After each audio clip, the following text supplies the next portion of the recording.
សូមស្វាគមន៍លោកអ្នកមកកាន់សួនបឹងសបនិមិត្តសួនបឹងសបនិមិត្តមានទីតាំងក្នុងបរិយាទេសចរណ៍សួនបឹងសបនិមិត្តមានទីធ្លាធំទូលាយផ្ដល់ភាពងាយស្រួលដល់លោកអ្នកសម្រាប់អង្គុយលេងលំហែកាយទទួលទានអាហារអានសៀវភៅឬហាត់ប្រាណដែលលោកអ្នកអាចដើរឬរត់ជុំវិញបឹងសបនិមិត្តជាមួយខ្យល់អាកាសធាតុបរិសុទ្ធអំណោយផលដល់សុខភាពរបស់លោកអ្នកសម្រាប់ការទទួលយកអុកស៊ីសែនដ៏ពេញលេញដើម្បីទ្រទ្រង់សុខភាពលោកអ្នកឲ្យដំណើរការបានល្អ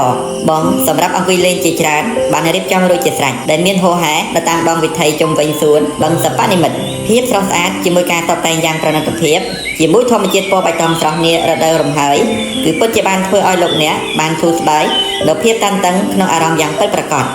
បរិយាទេសចរធ្វើឲ្យជីវិតលោកអ្នកកាន់តែមានសុភមង្គល